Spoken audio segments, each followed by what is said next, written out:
there, my name is Kelly Dale with Off the Beaded Path. I have a physical bead store in Forest City, North Carolina. I have a website called offthebeadedpathbeadstore.com, and I have been here on YouTube for about the last 11 years. I'm so excited that you joined me today for the first part of a two-part video series that I'm doing in conjunction with my friend Juliana at the Jewel Loom. Now, you can find Jewel's YouTube channel at youtube.com/Jewel Loom. Another super easy way to find it is to just click on that little arrow right below the video in the description box, and we've got a link directly to her channel. So today what I'm going to teach you is I'm going to show you how to set up the Jewel Loom and how to do a super easy bracelet on the Jewel Loom that just uses a couple of colors of seed beads. Now, this pattern is going to be completely for free on my website at offthebeadedpathbeadstore.com so that you can follow along and be ready for tomorrow's video, which is going to come out on Jewel's channel. In that video, Juliana, or Jules as her friends call her, is going to be showing us how to take it off the loom and how to finish off the ends in a new fun way. So I hope that there'll be some valuable lessons that you'll learn today in the video and in Jules' video tomorrow. So like I said, I'm going to be using just a couple of colors of size 11 delicate beads. Now you can use size 11 seed beads to do this project as well. You can use size 8 seed beads, but it's going to make the project wider and you're not going to need to do as many rows as we begin to set up. I'm also going to be using the 0.006 dragon thread, but you can use whatever kind of thread that you have or you like. Fireline works really good. Anything that you have and you enjoy using, you can use to make this bracelet with.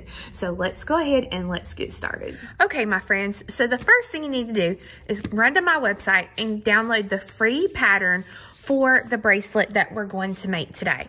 I've already done up a sample of the exact colors that I did in the bracelet pattern itself, and I love it. It has pinks and purples and aquas and yellows, and it's just a fun, pretty pattern. So as you can see here in my original pattern, I have used the gunmetal for my A bead, my B bead, which you can't hardly see it because I got labels on it here. My B bead is this beautiful yellow. My C was an aqua.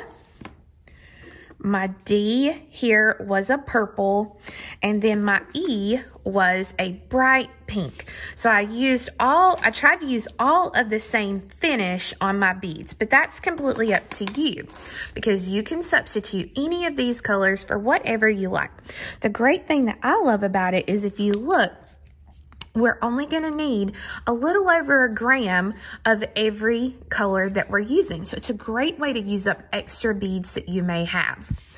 So the first thing before we can even set up our loom is we need to know how many threads that we need to have running up and down on our loom. And to do that, we are going to count the vertical black lines here on our pattern. So I have 1, 2, 3, 4, 5, 6, 7, 8, 9, 10, 11, 12. So I have 12 vertical lines there. So let me find me a pen so I can write that down. So we are going to have 12 lines. And I have 1, 2, 3, 4, 5, 6, 7, 8, 9, 10, 11. So I have 11 beads across. So at this point, I'm going to set my pattern to the side and I'm going to pull out my loom.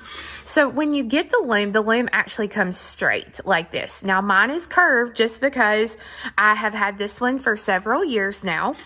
But to put the bar in, and Jules showed us this last week, we are going to hook it into one of the 2 holes here in the center and then bend it to where our second little bar our bar will pop right into that second hole. So now you have the loom set up. Now, if you'll notice, my loom, just like I showed you in one of my previous videos, I have actually counted my little slots down through here, and I have marked with a Sharpie marker the slots here on each end so that I don't really have to count over as I start. I just know that I can start and hit that same hole on the other end, and I'm exactly even and ready to go. So I'm going to flip this over to the back of my loom, and you'll see here that I have these little knobs here, and that is where we are actually going to thread or make our knot to hold our thread.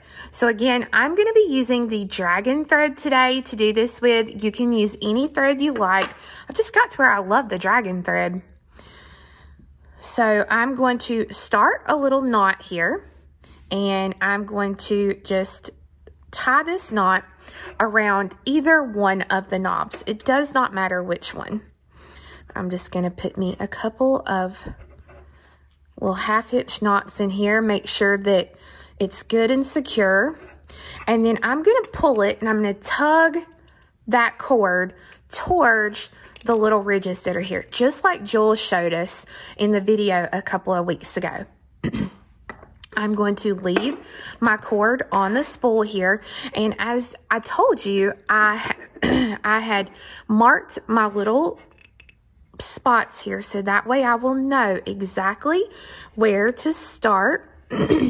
So you can see I have my cording in there. So I know that if I pull tight and I come directly across, that will be exactly even, and I won't have to sit here and count those little spots to make sure that it's even. So now I'm going to flip it over, and I'm just going to bring it around the little loop that's on there. Now make sure not to get it caught here. You just want it to loop around here. So then when I come back up to the top, I'm going to come into that next little slot there. Whoop. Get it over. There we go. You see it's in that very next slot that's there. And then I'm going to come across and go through this slot right next to it there. And the same thing. I'm going to come around the little knob that's on the back, and then I'm going to come back up here on the top. And I'm going to put it in the next slot. You can see there, and I'm going to bring it all the way across and just lay it there in that next slot. And the same thing, I'm going to bring it around, so that's 3.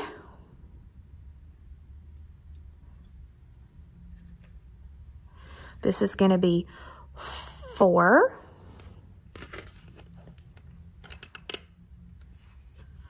Okay. 5.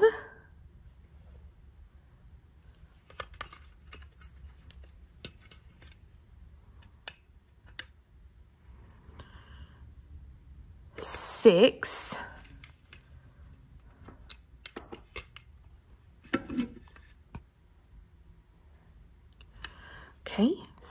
7.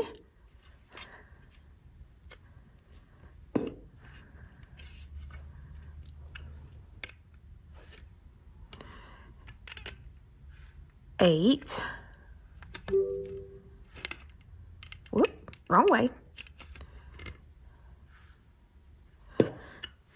Then we've got, 9.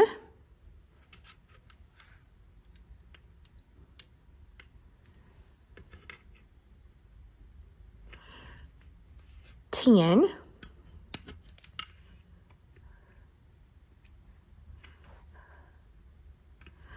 11. And this should be 12.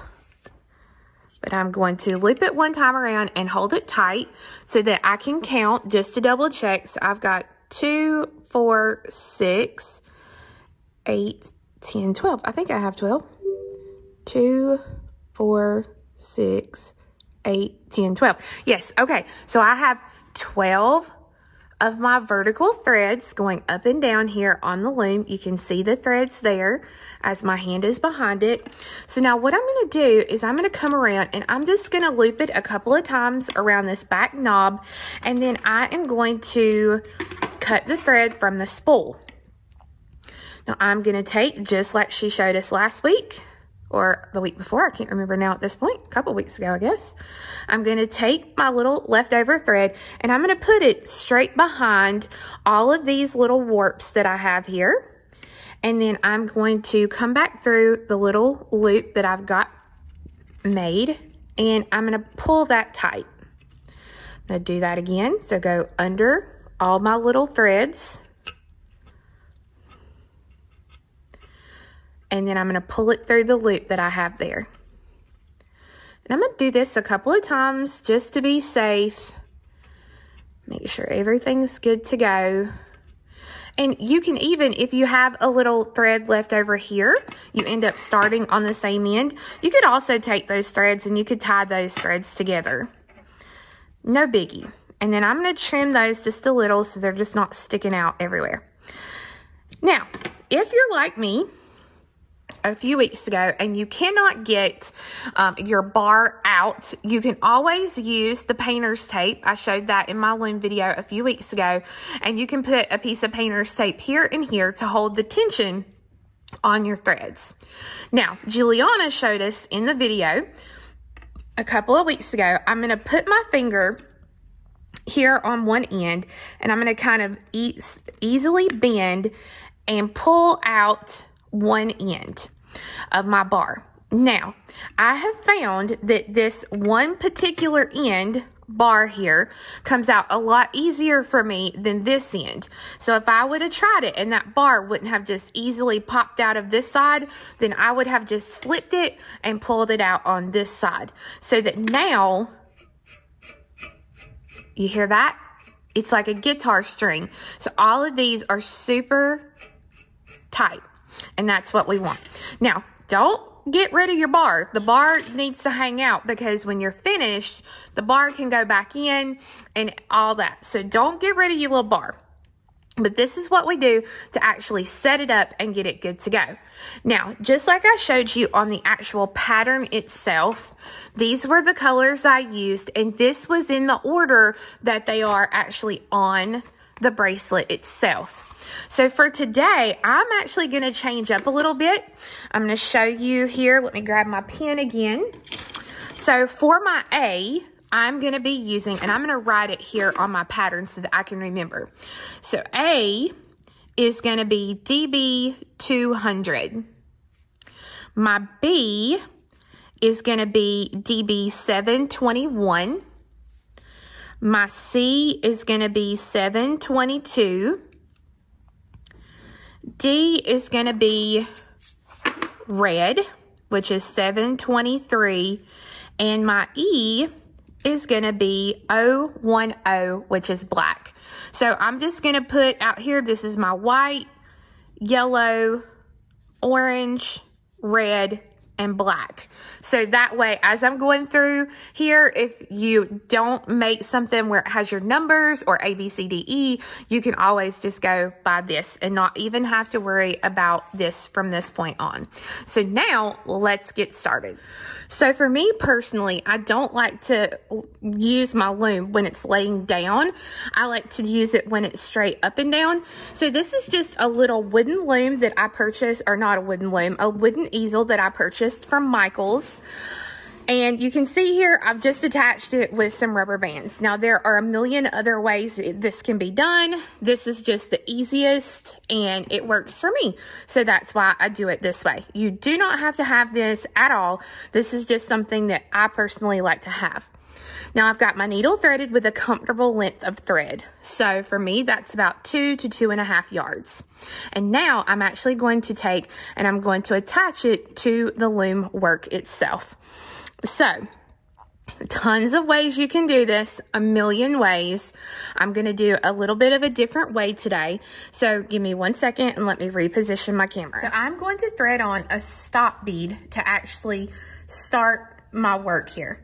So, all I'm doing is I'm putting on one of my beads. I'm going to come down and I'm going to leave about a 4 to 5 inch tail thread.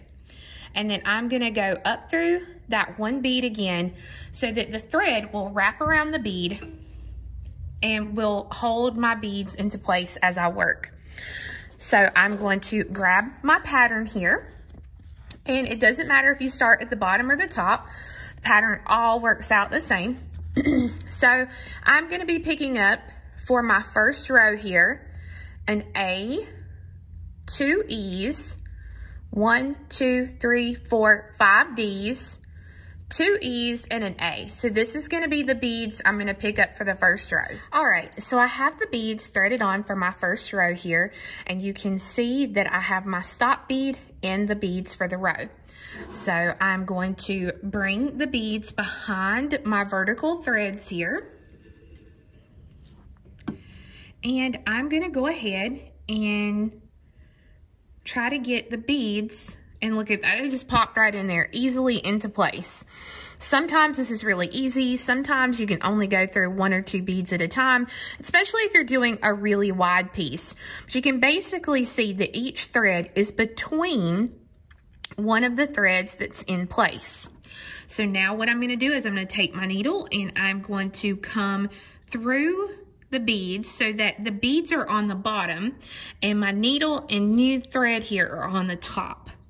So you want to make sure that as you go through the beads, like I know that as I go through them, I can see the metallic of my needle in between those beads. I'm not seeing a white thread. So that lets me know that I have my needle and my new thread on the top and my beads are here on the bottom. So I'm just gonna kind of keep my fingers on this first row and gently pull them into place. And you can see right now that these beads will move up and down, and that's completely fine. We're gonna move them to where we want them to start our bracelet. So I'm gonna start right there. All right, I'm gonna go ahead and put my needle behind the thread so it's in position. And I've went ahead and I've marked off my first row. My second row, I'm gonna be picking up 2 A's, 2 E's, 3 D's, 2 E's, and 2 A's. So now that I have the beads threaded on, I will just let them drop all the way down. And you can see they're already behind here because I already got the needle into place. And now again, I'm just gonna kind of wiggle them around a little bit and get them in position between each of the threads. And then I will take my needle and come through each of the beads. And again, I'm making sure that as I go through that I can see the metallic of my needle and not the white thread behind it.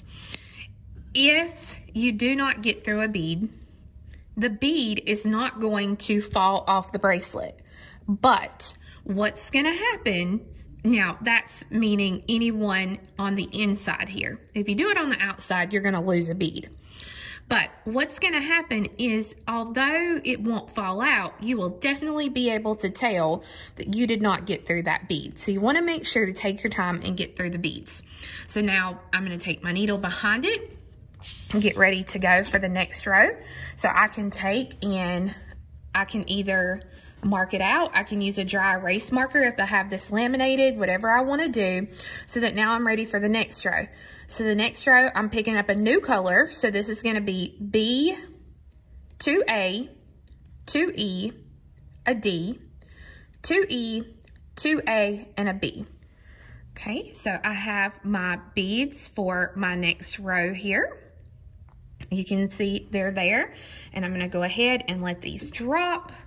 And when I do, it gets them into position. Again, I'm gonna kind of push them through